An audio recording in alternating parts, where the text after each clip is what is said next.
All right, and so the last recording for this week is trace evidence. So what is trace evidence? It's microscopic material. And this is kind of the basis of a lot of our modern forensic science. Remember, Edmond Locard was into trace evidence, hairs and fibers. And so a lot of our trace evidence is hairs and fibers, but the variety is actually endless. And it's very easy to overlook a lot of our trace evidence. So, essentially this is we take something, we leave something behind. Here I am sitting and, hairs on my head potentially are coming off as I'm here in my office. As I lean back in my chair, some fabric from the chair is now on my shirt. And when I go home and I sit on my couch, I will leave that fabric, that little fiber behind.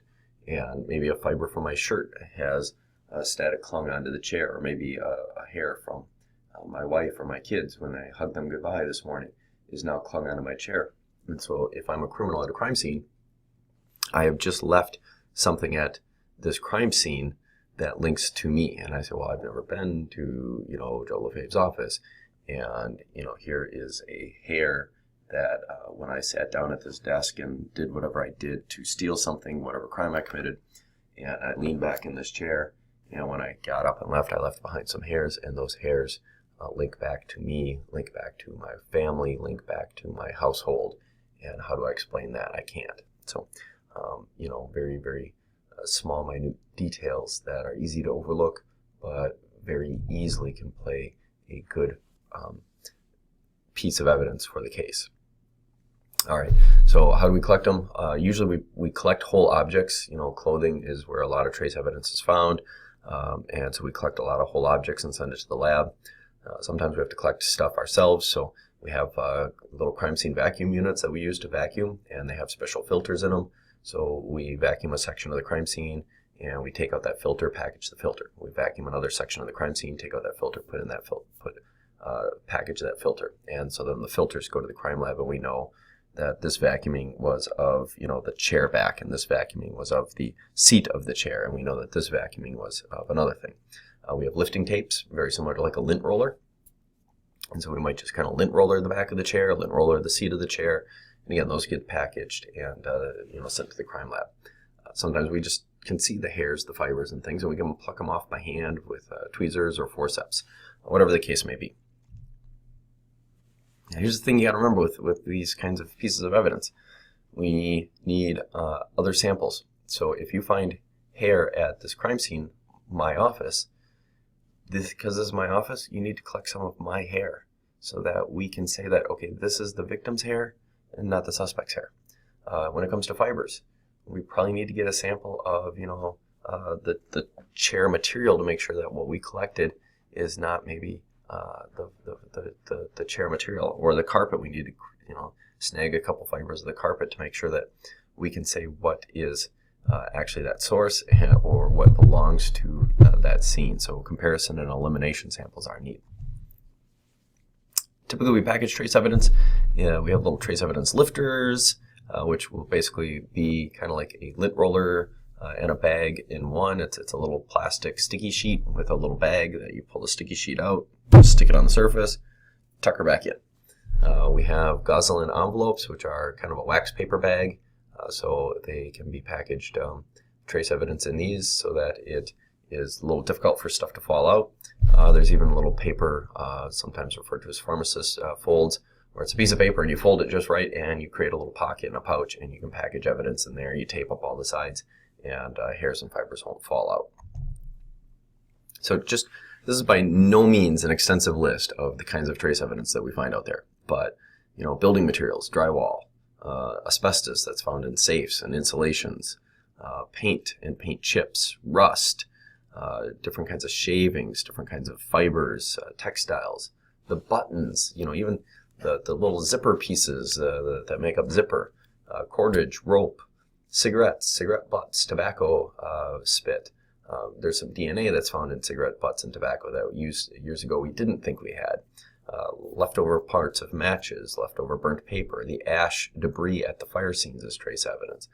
Plant and vegetative materials, that glass chips, glass shards, wood can come in chips, splinter, sawdust, chunks, whatever. The list goes on and on and on and on and on. Hairs and fibers, it just keeps going and going and going. Something that we're starting to see less and less of, but it's kind of a cool little thing to know about, is trace evidence in car lamps as it relates to car crashes. And a big thing that we have a problem with sometimes is, drunk driver goes left to center, and we have a sober driver who gets involved in a crash with them. And sometimes what happens is, the sober driver sees the person in their lane and deviates at the last second, and we end up with a crash that it looks like the sober person's at fault for, when in reality the drunk person was at fault for. And the problem is because the drunk didn't have their headlights on, and so the sober person wasn't able to react until really the last second when they're like, oh my God, there's a car right in front of me. And so we can tell the difference between somebody's car headlights being on or off by what's called hot shock and cold shock. When the light bulb is on, the filament in the light bulb is hot, and so when a car hits another car and you have that sudden stop, the light bulb filament is hot and it'll bend and distort. And it only takes about 1/70,000th of a second to have the light bulb on long enough to create that heat, and it dissipates that heat pretty quick too. So hot shock will look like this.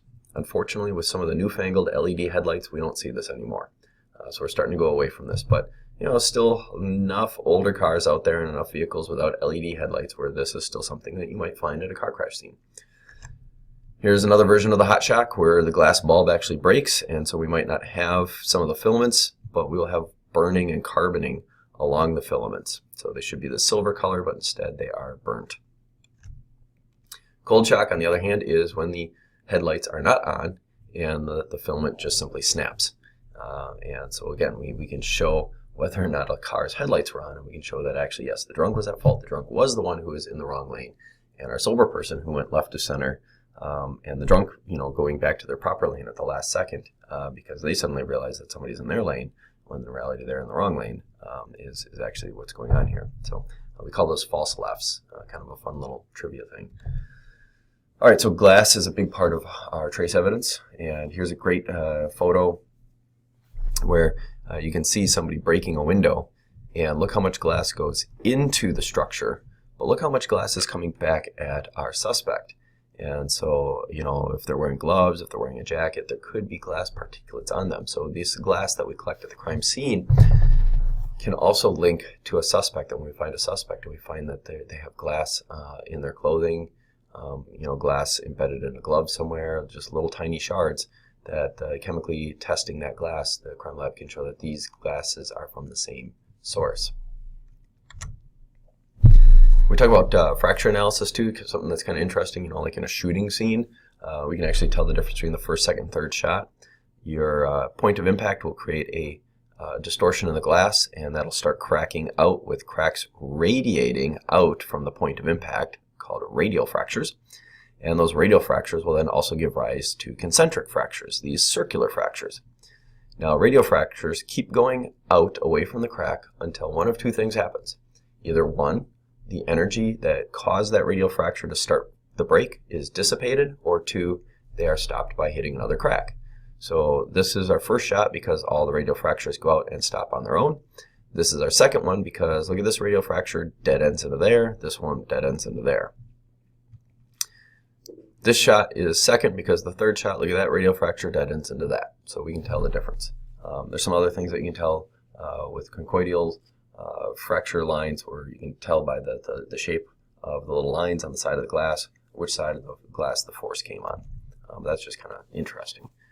Paint chips are kind of interesting piece of evidence. Car crashes, again, hit and runs, two vehicles strike each other, somebody backs up, drives away, and now our victim is left here at the crime scene. So we can actually do paint matches, and there's actually a forensic automotive paint data query, the PDQ database, no relation to the gas station chain here in Wisconsin. But with the PDQ database, we can actually take a look and see with paint samples taken from the vehicle that was struck, that our suspect vehicle, we can take a look at it and say that, well, according to the paint samples, we're looking at for a Ford, a Chevy, even the differences between Chevy. The red Chevy uses for their Silverados is very different from the red that they use for their Corvettes, and so we can actually tell the difference between which makes, models, and years based on that data. So one thing that we need to make sure that we're doing when we're collecting paint chips is we're saying what we know to be the paint from the vehicle that is our suspect's vehicle. So we need to go find a part of that car and scrape some paint off. We need to scrape some paint off where the impact point is. That's our comparison. That's from our suspect vehicle. And then when we go in and find the suspect vehicle, we need to go in and take samples from that vehicle, also a known or elimination sample, when we start collecting from the different vehicles. And so we start, labeling things as being, known, comparison, eliminations, and question as to, well, we don't know where this sample comes from. We use a clean razor blade. We just scrape the paint off.